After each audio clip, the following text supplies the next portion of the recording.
lot of shit you can't get kind of. Oh my.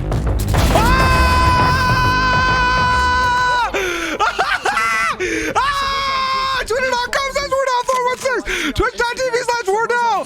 Hi, I'm Wardell, and this is the final part of my series on how to use the operator in Valorant. So in this video, I'm going to be talking about how to become a better player in general. I'll talk about mouse sensitivity, practice routines, how to deal with your bad teammates, you know, how to like control your teammates and like to get the most out of them, and how to review your own VODs and how to figure out to improve yourself as a player overall.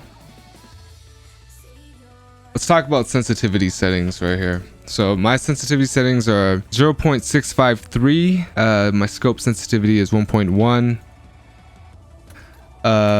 Yeah, I feel like this is I'd say it's like a medium, not too high, not too low sensitivity. I'd say this is perfect for becoming an opper, but honestly though, to find the right sensitivity, I recommend like finding a professional that you really like to watch, or you really like his play style, you want to emulate that, try to become that person, you know, because they inspired you so much. So yeah, so once you find a sensitivity, you want to get used to it, you want to stick with the sensitivity, you don't want to keep on changing. Once you start changing, that creates inconsistencies in your gameplay. So let's just, you know, find a sensitivity that you're comfortable with and then stick with it, and don't change. If you have a bad game, don't change. You have a good game, don't change, you know. Don't like get into your head with all that stuff, because it's not that big of a deal. You know, the reason why I have 1.1 sens as my scoped is because I feel like 1 is very slow for me, and I came from CSGO, so the scope in CSGO is more like 1.1 than rather to 1. So it doesn't really matter about sensitivities as long as you're comfortable aiming, you know. It's all preference, to be honest with you guys. It's whatever you can make work. I'm gonna go over my mouse sensitivity. So Windows, you want to uncheck enhance pointer precision, because that's basically mouse acceleration, and mouse acceleration is not very good because it's not consistent when you swipe left or when you quickly swipe right. It's not consistent, but if you can get used to it, you should use it. So I go to 1 2 3 4 5 6. I go 6 out of 11 Windows sensitivity. And then for my Logitech G Pro wireless, I use 400 DPI and I use 500 mouse hertz. People always ask me why I don't use 1000 mouse hertz. Is because I'm way more used to the 500 mouse hertz, so that's why I keep it on 500. I tried 1000, I'm not too comfortable with it, so I use 500. So basically whatever you're comfortable with, honestly, sensitivity, DPI is very up to you, you know. It's all preference. I'm just showing you guys my settings just so you know, you can try it out if you like.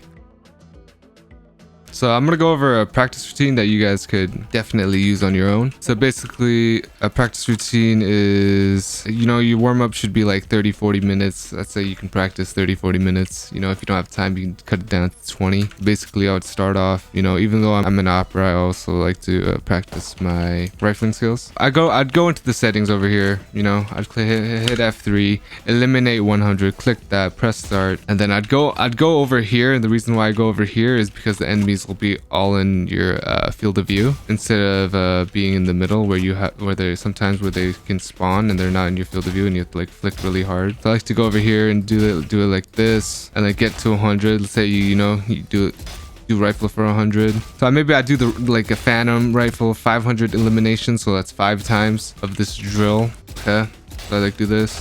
You know, try to get as fast as possible, as accurate as possible. You don't want to like, you know, keep on missing. You want to be more accurate than you are fast, because if the better you are accurate, then the faster you can speed up. Yeah, so I would do this for rifle, maybe 500 eliminations for practice, and then after 500 eliminations, I'd go over to the op. I'd go over to the op like this, you know. I'll do like 10 flicks to the right like this. You know, that's 1, that's 2, you know, that's 3. That's 4, that's 5. 5 flicks to the left, so flicks to the left. That's 1, you know, that's 2. You know, if you tend to miss, then you can put your crosshair over here and then like slowly do it and get that muscle memory down for the flick. So it's like that's 3, that's 4, and that's 5. Then once you do 5, then you can go top to bottom. You go top to the bottom. If you miss, that's fine. That's 1, you know, that's 2. Get the muscle memory down.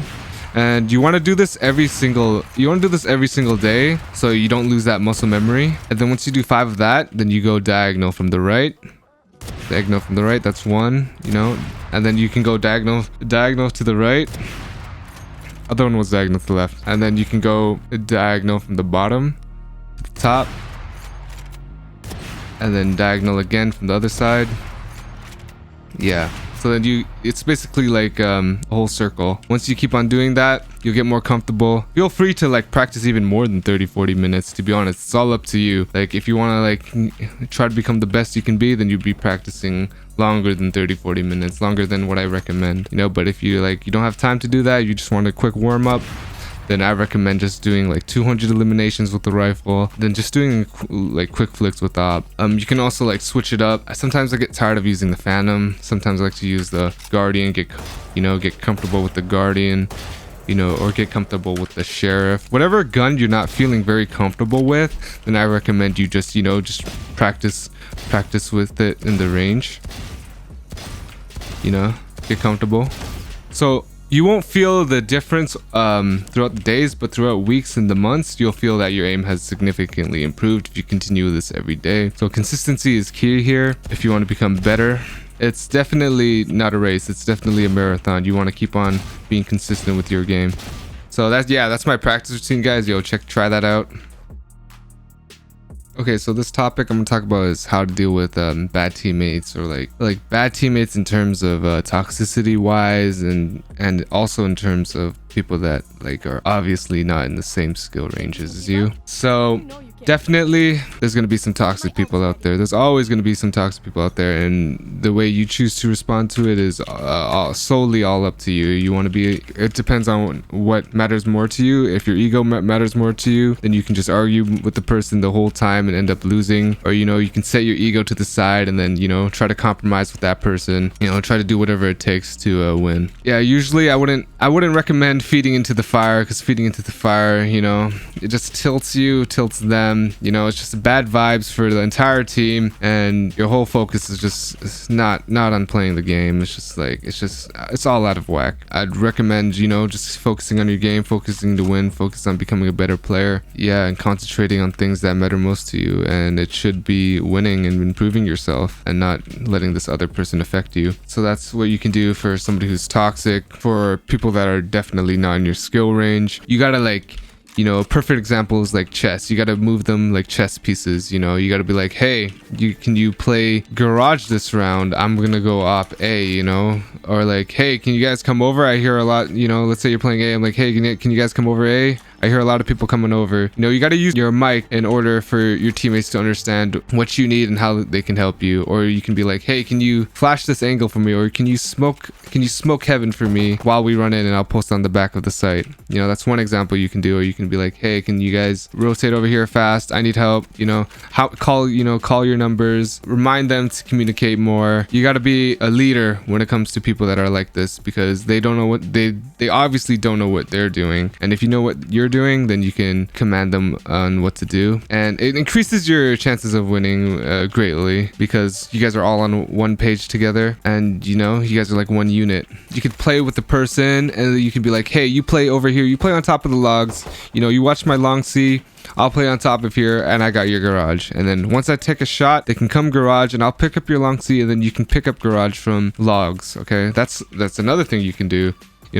Just being more proactive on the microphone helps you out, helps your teammates out, and helps you win. So all in all, dealing with trash teammates, dealing with it's just all part of the game. You know what I'm saying? It's all part of the solo queue life. It's all part of dealing with people in life in general. You just gotta deal with certain attitudes and personalities, and the way you respond to things and the way you react to things is all basically up to you. So you gotta stay positive.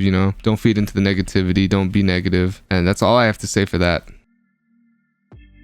I'm just gonna review one round of what I'm thinking here. The first thing I'm gonna do is I'm gonna take my spawn. I'm gonna peek down that long A on Haven. So I'm gonna take my spawn right here. I'm gonna take it. I'm gonna shoot. I managed to clip him. So I'm gonna try to push on him, because I know he's gonna need a healing from the Sage. So he's gonna be out of position when we can create more space for ourselves. And yeah, I tend to go faster.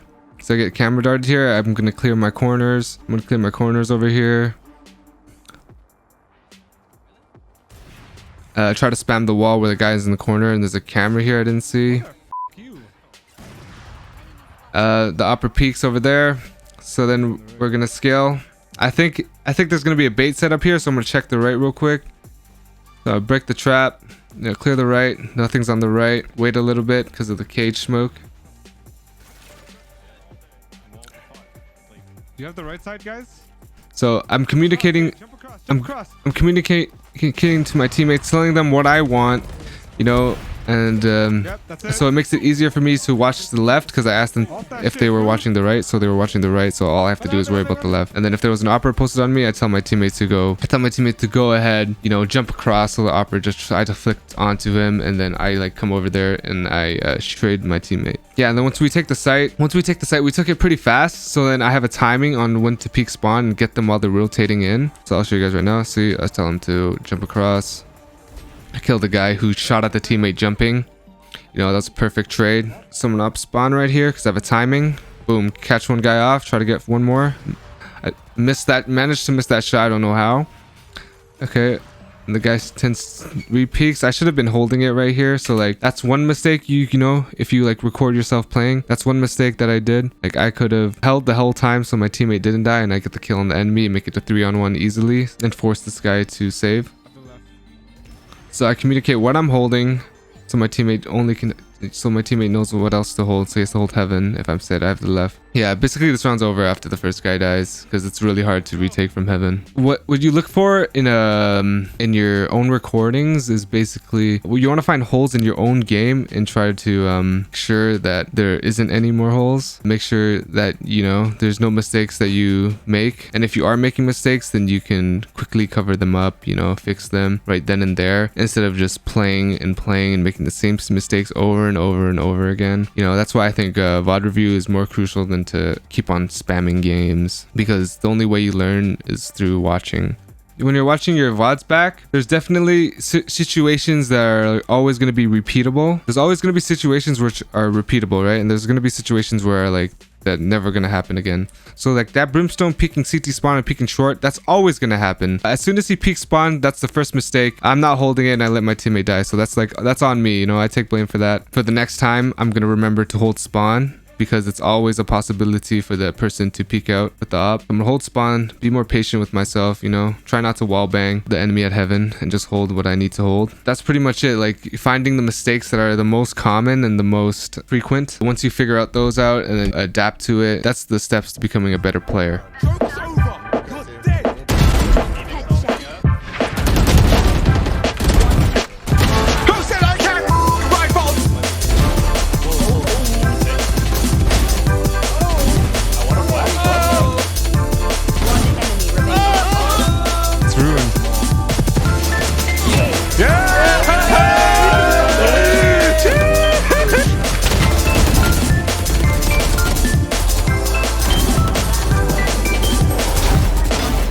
Wait, what?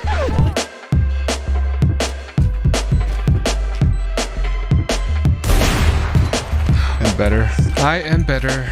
Thank you guys for watching the video. Hopefully you guys learned a lot about how to become an operator and how to become really good with it and how to become the next, you know, the next big thing that's going to come out of Valorant. If you guys enjoyed the series, don't forget to like and subscribe and share it to all your friends that are trying to become the next operator. If you guys have any questions, please leave them in the comment section below. If there's anything that I didn't go into detail that you want to know more about, just leave them in the comment section below. I'm going to make a future video on it and I'll be answering all of the questions in the comment section below. Yo, thank you.